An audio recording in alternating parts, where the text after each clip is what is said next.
I'm trying to next thing like fast as well, but I'm going to teach Sunday. Don't work like that in these schools. Colossians stuff. Even the mystery.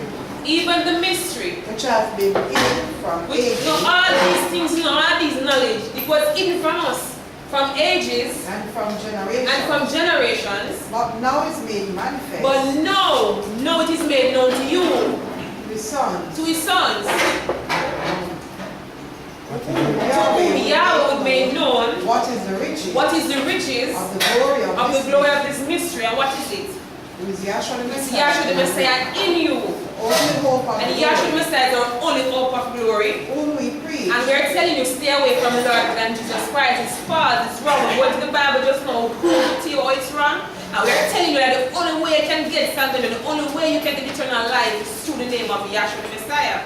Continue. Warning every man. And we are warning you. And teaching every man. Teaching every man. In all wisdom. In all wisdom. That we may present every soul. That we may present every soul perfect. In Yahshua the In Messiah. Yahshua the Messiah. All praise goes to Yahweh and Yahshua. Hallelujah.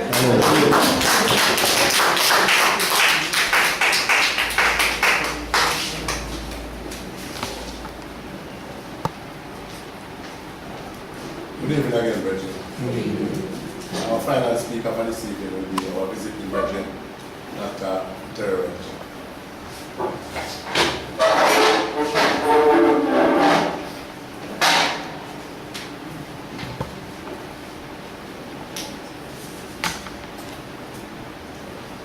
Well, good evening. Good evening. Very, very glad to be here with you again. And we had a great class at Kingston earlier today.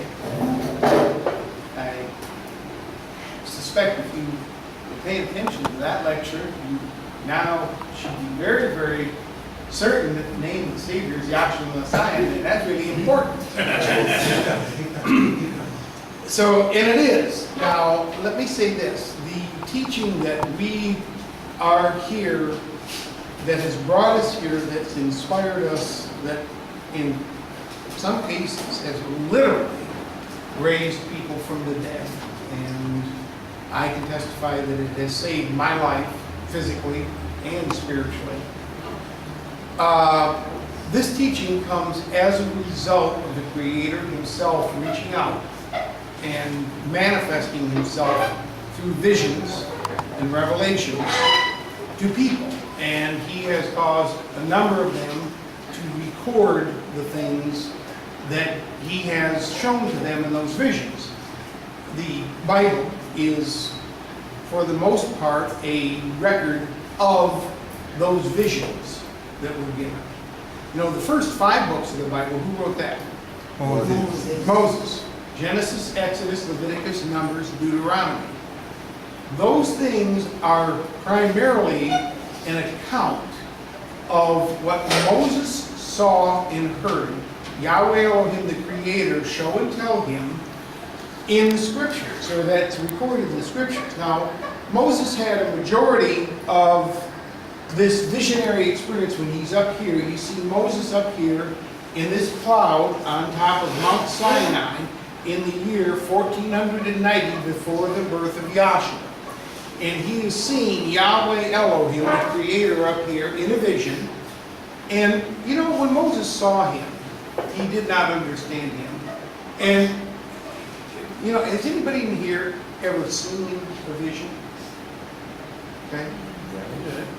Do you know other people that have seen visions? I mean, I'll call it like an apparition. Like an apparitional appearance. This does happen. Yeah. It does happen. And many of the times when that kind of thing occurs, people go away with, they're very impressed by it, and they make a big impression. But most of the time they go away from that and they've got some idea about it being important and some concept about what it meant, but they're not really sure. Right.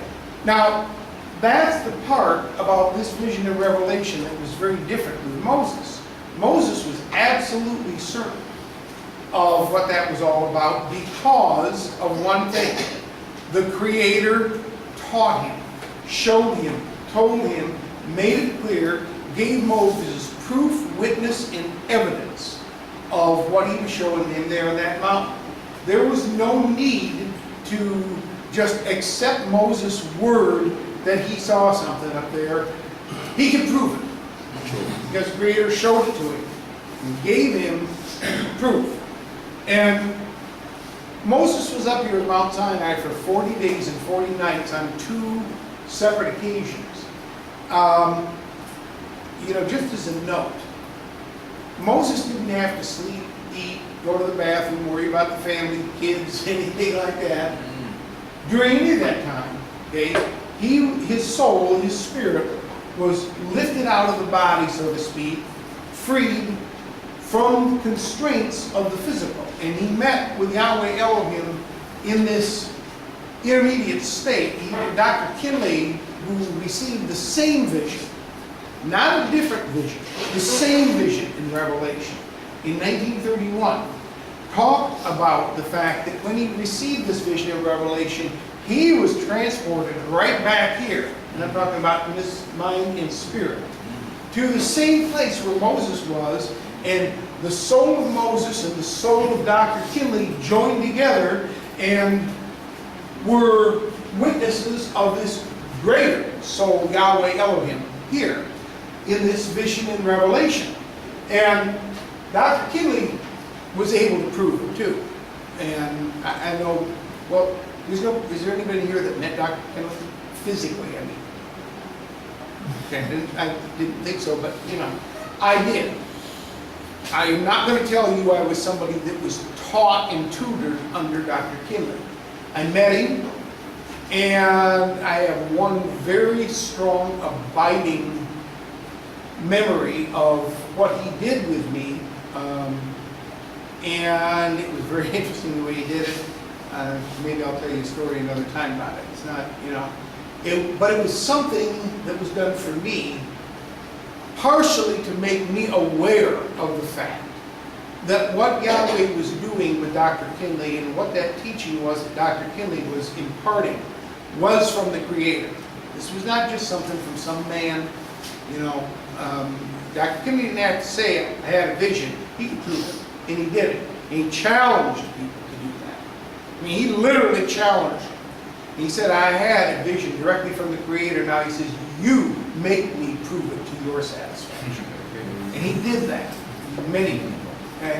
But anyway, he talked about this vision that he had, the same visionary experience here with Moses.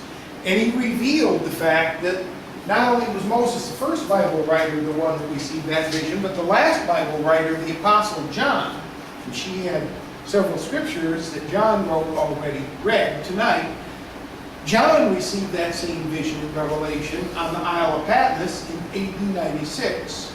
And John received that revelation, and Dr. Kinley's revelation encompassed both of theirs. In other words, he saw and understood what happened with Moses, what happened with John, what happened with all the Bible writers in between, and really the purpose of Yahweh. Now, Dr. Kinley, when he first saw this, he didn't know what it was all about. And if you read, there's a little pamphlet that he had written about it called the Panoramic Vision. And when Yahshua first showed this to him, then he asked, Yahweh Elohim, asked Dr. Kinley, he demanded of Dr. Kinley, he said, man, what will you do with that which I showed you? Dr. Kinley didn't know the answer, and he didn't try to bluff, which is a good thing.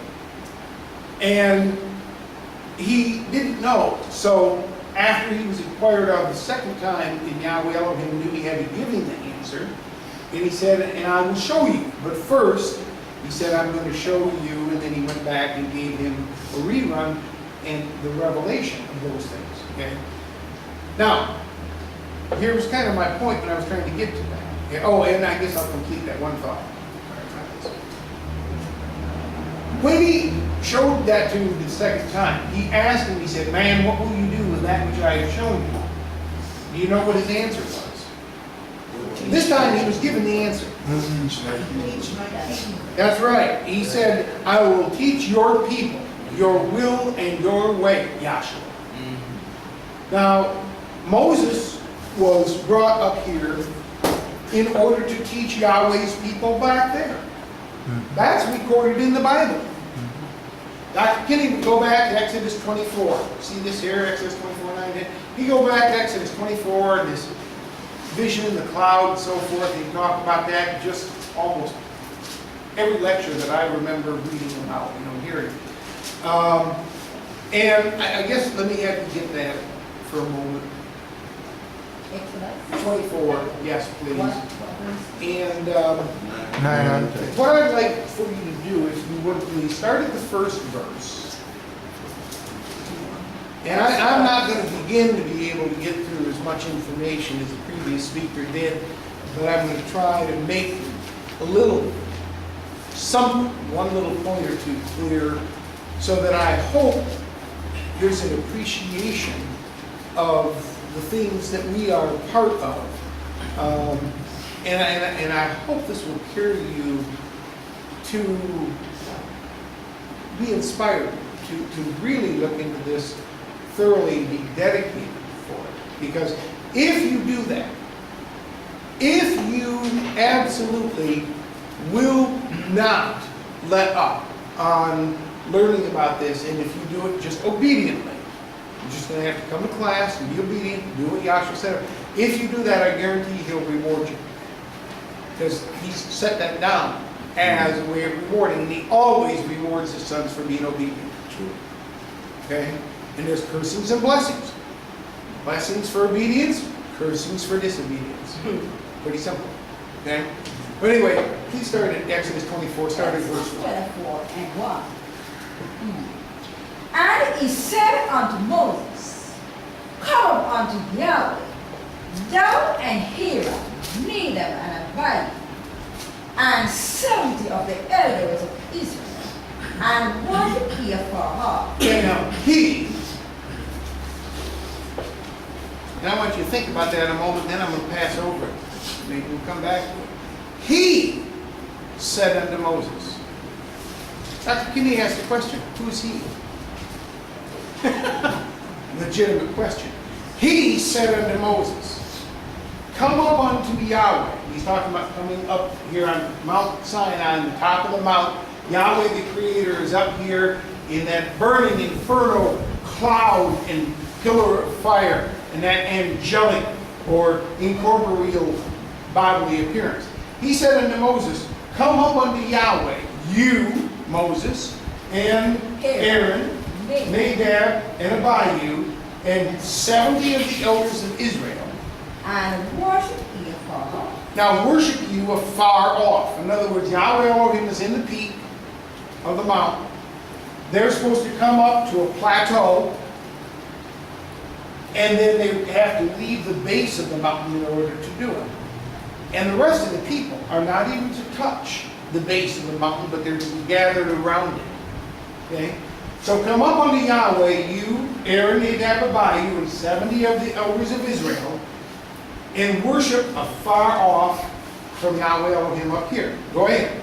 And Moses alone shall come near Yahweh. Now Moses alone, he's got to leave the rest of these folks and come up to the top. Come near Yahweh. Please read. But they shall not come nigh. But the rest of the people shall not come near. Neither shall the people go up with him. Neither shall the rest of the people go up even with them. Go ahead. And Moses came and told the people all the words of Yahweh. Now, what you just read was Yahweh giving Moses instructions about what is supposed to happen. Okay? And then, a little later on, right now after this, you're going to read about what did happen. Okay? But he said unto Moses, he gave him instructions, but he said, Come up unto Yahweh. It doesn't read, he said, Come up unto me. No, sure. Yeah. Right? Now, maybe you'll catch what's going to go on, because there's a hint. Yahweh leaves clues and hints. There's great secrets and mysteries. And he leaves clues and hints in these scriptures to show what's going on. And we'll catch it in a minute, okay? But come up unto Yahweh, you Aaron, Nadab, by worship far off, etc. We just read it. And Moses then came and told the people the instructions that Yahweh had about this. Go ahead.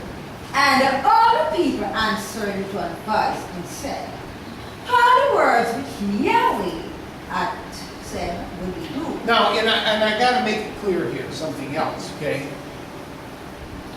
And this is very important.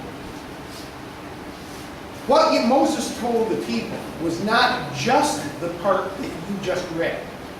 That was the very ending part of a set of experiences that Moses had with Yahweh Elohim up here, because he went up here 3 separate occasions, to the top of the mountain, and he went up part way some other times, okay? But 3 primary experiences up here in the top of the mountain. Now, when you go back to the 19th chapter of Exodus, and I'm not going to have you read this, homework is important. Go back and read the 19th chapter of Exodus, the 20th chapter, and you really should read all the way through the 24th, but at least if you read 19 and 20, and then you go to chapter 24, and start chapter 25. But here's the thing. Chapter 19, you're reading about the children of Israel having come to Mount Sinai after Yahweh brought them up out of the land of Egypt in the Exodus. And they gathered around Mount Sinai, and Yahweh calls Moses up into the mountain and gives instructions and warnings for the children of Israel about being prepared for Yahweh Elohim to speak down to them from this mountain the law, the commandments that Yahweh is going to give, and those commandments are going to be the law that they agree to, and that will be a covenant, an agreement, a covenant called the Old Covenant or the Old Testament. So that Old Testament or Old Covenant that Yahweh made with the children of Israel was about the commandments that Yahweh spoke down here from Mount Sinai, and all the words that Yahweh gave to Moses, and you'll find out that Moses wrote the primary ones down. Now, when you read here in this part of the Bible, the 19th, 20th through the 24th chapter, about the words of Yahweh, it really is talking specifically about the 10 Commandments. Okay? You go back and read this, you look at it specifically, you can see what I'm talking about. When he says, the words of Yahweh, he is focusing on the 10 Commandments. Okay? Now Moses has been up here with Yahweh after he spoke the 10 Commandments. Okay? The children of Israel have gotten scared because Yahweh thundered down from that mountain, so to speak, and it said that the mountain quaked, and the people said, I exceedingly feared quake, even Moses did. But then the people said, Moses, you go talk with Yahweh, don't let him speak with us like that because we'll die, we can't handle it. And they were, Moses, you can be the sacrifice, right? So anyway, he stood in the gap, so to speak, and he went up here. And so when he went up here in the mountain, Yahweh not only had reviewed with Moses some of those things, he also gave Moses other additional ordinances, which you're going to read in the 21st chapter, 22nd chapter, and 23rd chapter of Exodus. Okay? And then when Moses came back down at the end of chapter 23 and the very beginning of chapter 24, it says, then Moses came and told the people all the words of Yahweh. That's the 10 Commandments. Please read. And Moses came and told the people all the words of Yahweh. And all the judgments. And all the judgments. So the words of Yahweh are the 10 Commandments. The judgments are the other ordinances which Yahweh showed to Moses up here in Mount Sinai. Okay? And like I said, that's in chapter 21, 22, and 23. So Moses came back and he told the people all the words of Yahweh and all the judgments. Please read. And all the people answered to advice and said, all the words which Yahweh had said that we do. We will do it. Go ahead. And Moses wrote all the words of Yahweh. Now, once they agreed to do it, then what Moses is going to do is make a book of the covenant. Moses wrote all the words of Yahweh in a book.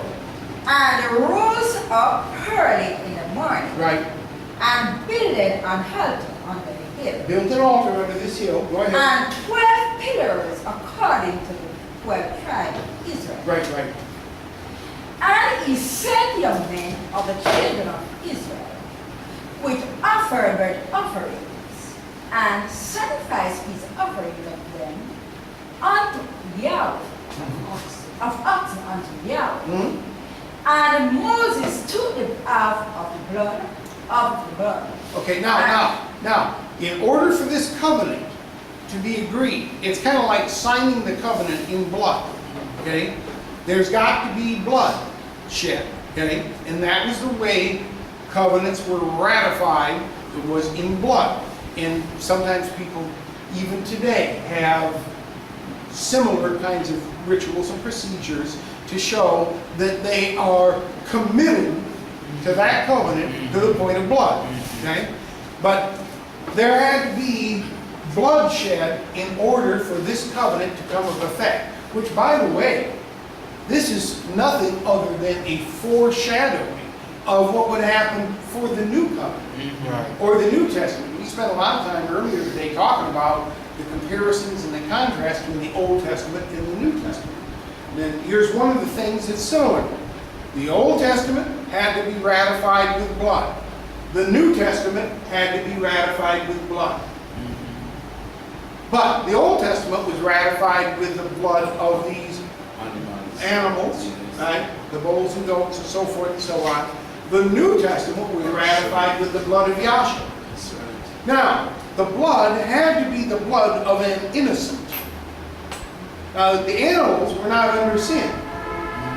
We were talking about sin today earlier too, what that was. Do you realize every person that was ever born as a descendant of Adam and Eve was inherited sin? That's correct. Okay? And therefore their blood would have been ineffective and no good at ratifying a covenant between them and Yahweh. Yeah, it is. So what Yahweh had to do was go get an animal. Because the animals were without sin. You understand what I'm saying? But the man had sin passed down to him. Now, we also talked about this, and I want to make this very clear. I'm just saying it and move on. From the day of Pentecost on, in other words, from the time that the new covenant started, people are no longer born in sin. That's correct. And a lot of people get the idea that they were still, or that they are still born in sin, and that's not accurate. Okay? And we went through that today to make that very clear and prove that. If they are, Yahshua's ministry was not effective. That's Right. correct. If you're still born in sin, Yahshua didn't do what the scriptures prophesy of him and promise that he did. Okay?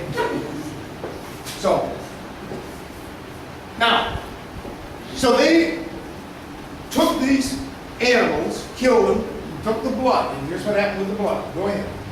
And Moses took half of the blood and put it in basins. And half of the blood he sprinkled on the altar. And he took the book of the covenant and read in the audience of the people. Okay. And he said, So now, Yahweh's spoken the law. Moses has now reiterated that to them, and they agree to it twice, and then Moses confirms it. He writes it out, reads it in the audience of the people. And It's the he final said, time he's going to read it, okay, before it's absolutely in force, okay? And he read in the audience of the people. Please read. and he said, all that Yahweh had said, will we do and be And obedient. now they agree to it again. They confirm. You understand what I'm saying? All that Yahweh has said, will we do and be obedient. You see this? This is an agreement. Okay? This is a covenant, a contract. Folks, that contract had to be dedicated with blood, right? Foreshadowing that the New Testament had to be dedicated with the blood of Yahshua. Now here's one of the main points I want to make. Matthew, Mark, Luke, and John are not the New Testament. That's right. That's right. Matthew, Mark, Luke, and John talk about events of Yahshua's life before he shed his blood and then confirmed it with the people on the day of Pentecost. Matthew, Mark, Luke, and John are not part of the New Testament. They are the end of the Old Testament. Very important. Yahshua did not live under the New Testament. And the scriptures say he was born of a woman and under the law, which is the Old Testament law. Okay? All right. Anyway, so that part's very important to understand. All right, continue on. Because really, I'm trying to get to another aspect of this here. And Moses took the blood and sprinkled it on his people. Now, he sprinkled it on the people, And said, and the book, and the altar, and all this stuff. I mean, there's blood all over. Go ahead. behold the blood of the covenant which Yahweh hath made you Yes. concerning all his world. Right. Continue. Yep, continue. Then went up Moses and Aaron. Now, it's not until after this covenant is dedicated that they can do what Yahweh has already instructed Moses to do. You just read in the first couple of verses. You're on what verse now? The ninth. Ninth verse. But you just read in the first two verses that he said unto Moses to come up unto Yahweh. Moses, Aaron, Nadab, Abihu, 70 elders, Israel, worship our far, all that stuff, right? We couldn't do that until he finished ratifying the Old Covenant or Old Testament and getting it confirmed. Then, and only then, was Moses and the people sanctified by blood, set apart, okay? In other words, in a position where they could be accepted by Yahweh to come up into his mountain. Now, if you read earlier than that, if you read, like, again, you go back to the 19th chapter, 20th chapter, Yahweh told him, you set bounds around this mountain, and you don't let anybody touch it, not even an animal, and if they do, kill them. That's Yahweh's holy mountain. You understand what I'm saying? And for them to jump in there like that would be like them invading Yahweh's home without permission.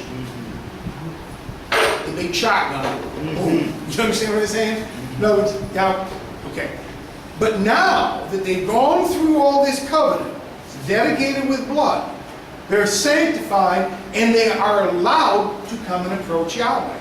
Even then, Moses alone is supposed to come up right here.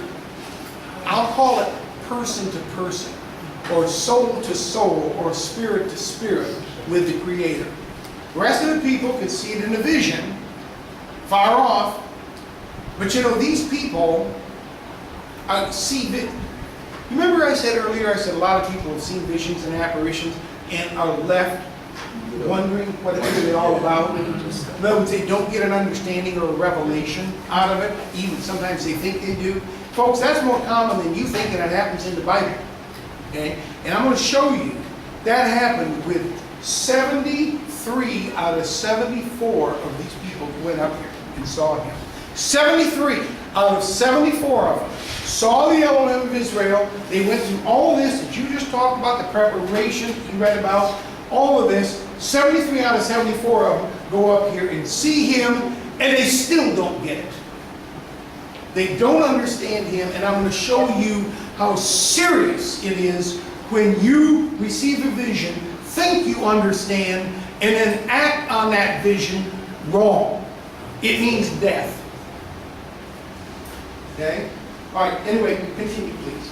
Then went up Moses and Aaron, Nadab and Abihu, and 70 of the elders of Israel. And they saw the Elohim of Israel. Now, in the King James Version, it says they saw the God of Israel. Now, if you count them up, that's 74 people.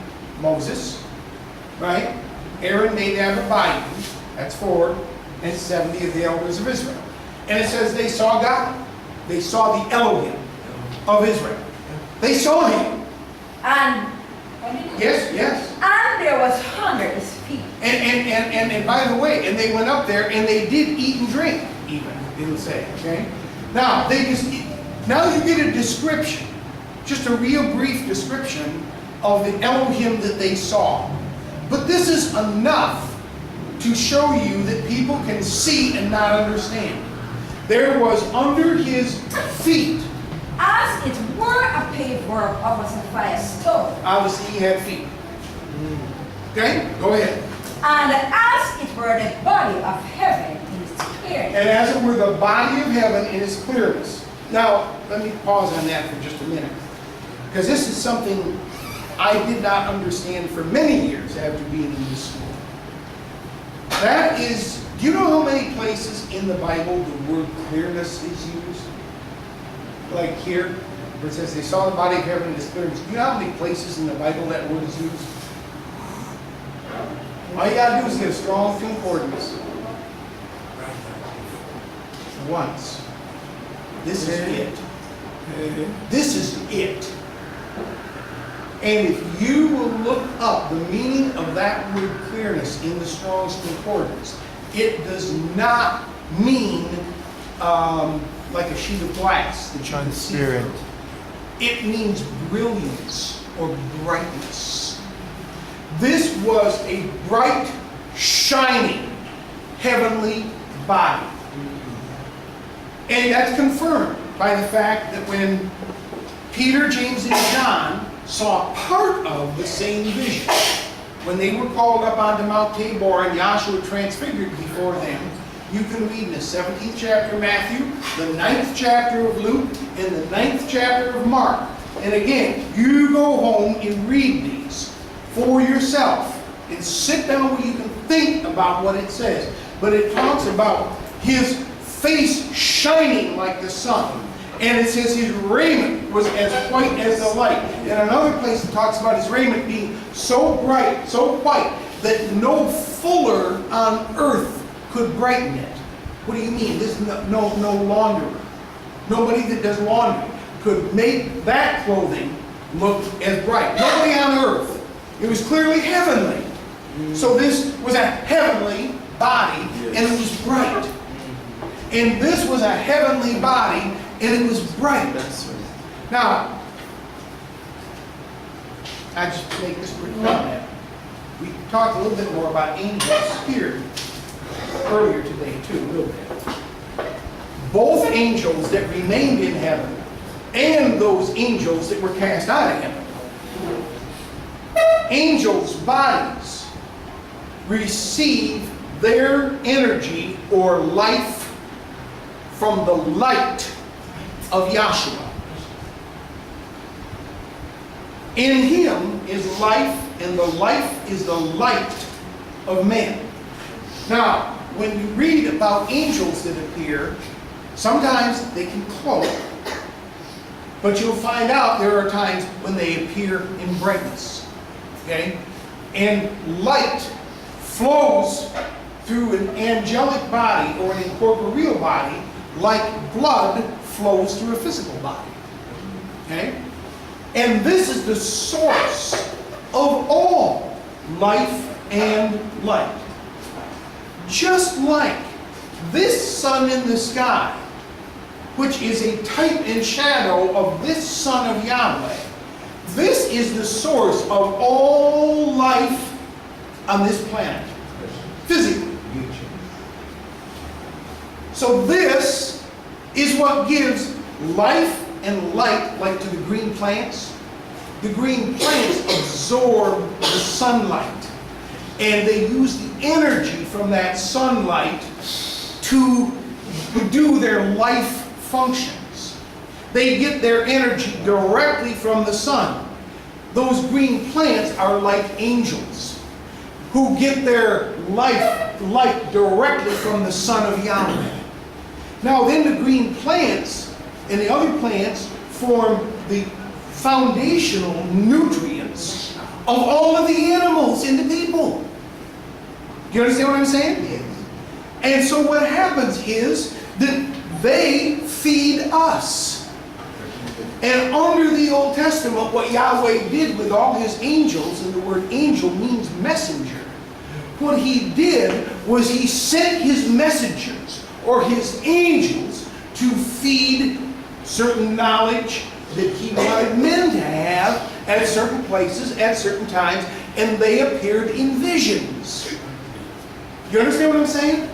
So they ended up bringing the spiritual nutrients of life or light to people, just like the plants bring the physical nutrients of life and light. That is a transformation of the light of the sun, or the angels brought this as a transformation of the light and the life of the Son of Yahweh. You understand what I'm saying? So now,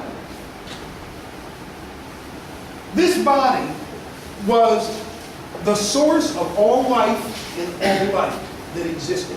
This was a body of heaven in his brilliance. Okay? Bright, shining body. And that's why, by the way, when we, we say things a lot of times, and then I think, and this is part of the reason sometimes I've slowed down a lot of stuff. Because if I say something and then pass over it, it's like then I just miss the point. How many times have we talked about, you don't have a great big pattern, but here, about when the high priest went in the most holy place on the Day of Atonement the third time, finished sprinkling the blood there, okay? Then what happened? That we say Shekinah, right? Which means appearance or presence, okay? And we talk about it, and you're right, in glory. The word glory infers light, shining light or glory, okay? And we say, well, he appeared in a flash of light. Well, the reason it was a flash of light was because he appeared like this, but only for a moment. Do you understand what I'm saying? He didn't just stay there and just hang out for hours and so forth, but he did appear. That was a revelation in principle, a vision, a revelation of Yahweh Elohim between the archangel's wings, upon the mercy seat, in the cloud that was in the most holy place, and he's appearing here in the cloud. And you see this archangel, and you see this archangel, and he's appearing right here in the midst between them. It's exactly the same pattern. Okay? So Yahweh Elohim's appearing in this great body of heaven, in his bright brilliance. And these people are privileged to witness that.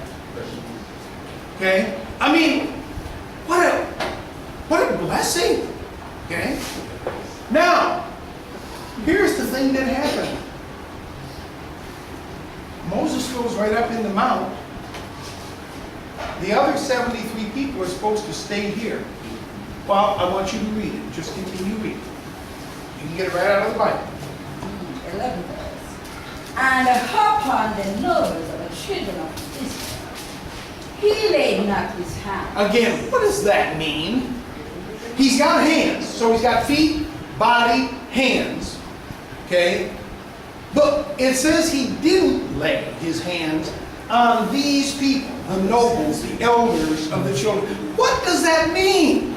It means he didn't impart to them the revelation or the understanding of who he is. Yes. He's hanging out up here. I don't know if you can see it. Closed. Arms crossed. He's closed. You understand? He's got every secret and mystery locked up inside of that great spirit and body. He ain't letting it out. And you see this tabernacle here. It normally on this chart, right up here above it, it says exterior. Then over here, where it's revealed, it says interior. In other words, all you can see is the outside because the tabernacle is closed. You can't see those vessels of gold, the things in the holy place, in the most holy place. All you can see is that stuff that's in the court round about, laying on the ground out there in the area that's like unto the earth. But you can't see into the spiritual part. See? It's locked up. And I will tell you, Yahweh has great mysteries. And there are 3 basic, great esoteric mysteries or secrets that I'm going to mention to you in a few minutes here.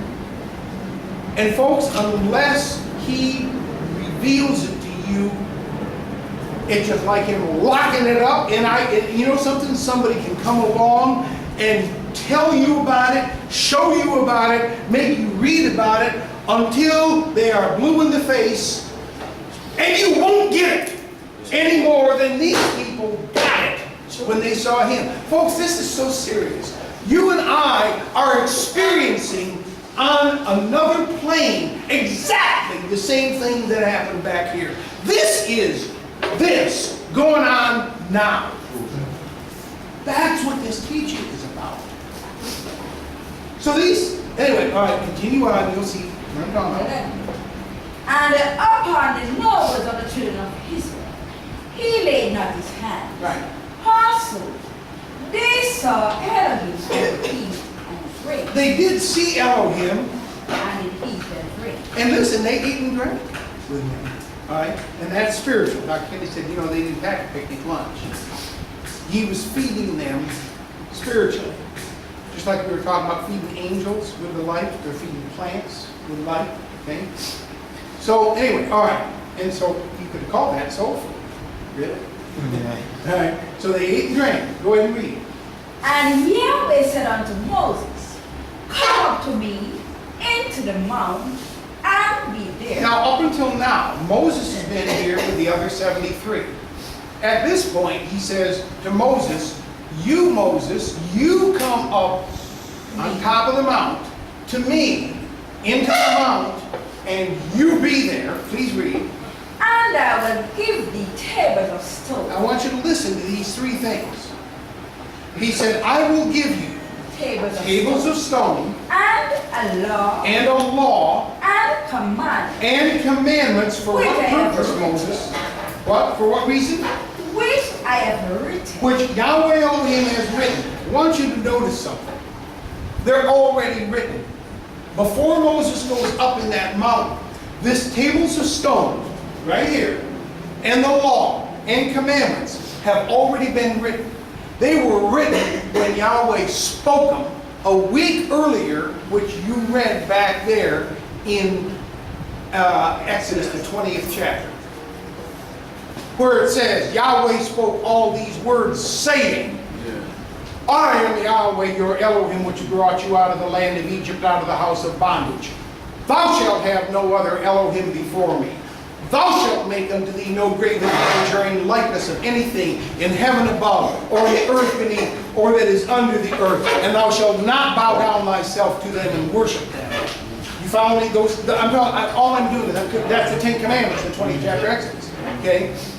Now, that's what Yahweh said. And when He spoke, the sign immediately followed, or they were written up here in the mount in this stone. And here in the 24th chapter, He says, Moses, okay, you come up to me in the mountain, you be there, and I'll give you this. Tables of stone, the law and command, which I've already written. Not going to write. I've already written them. Okay? Now, folks, that's important, and people pass that over. Now, you may know that. But one of the greatest movies that was ever made of all time completely missed the point. And I'm talking about the movie called The 10 Commandments. You watch Moses go up in that mountain in the 10 Commandments, and he's looking for God up there in that mountain for however long he's up there, and all of a sudden God speaks to Moses, and you hear this big thundering voice, and Moses is ducking because now there's fire and lightning bolts coming out, okay? And he says, I am the Lord thy God that brought thee out of the land of Egypt, out of the house of bondage. Thou shalt have no other God before me. And you see this fire come out and engraved in the stone, Commandment 1. You follow me? And he goes through the Ten Commandments, and people were impressed with that. It made an impression. Oh, great movie. And full of garbage. I'm telling you, Yahweh Elohim had already written that. It was sitting there waiting for Moses. But he said, you come up to me in the mount, and you be there, and I'll give you this table, stone, a long commandment. And now I want you to read what Moses spoke to them. That thou mayest teach them. Now that was where I started on this whole thing about Moses. Remember I said that Dr. Kinley, when he received the same vision, Yahweh Elohim asked him what he was going to do with what he was shown by Yahweh Elohim. Dr. Kinley didn't know the answer to start with, and he didn't try to bluff.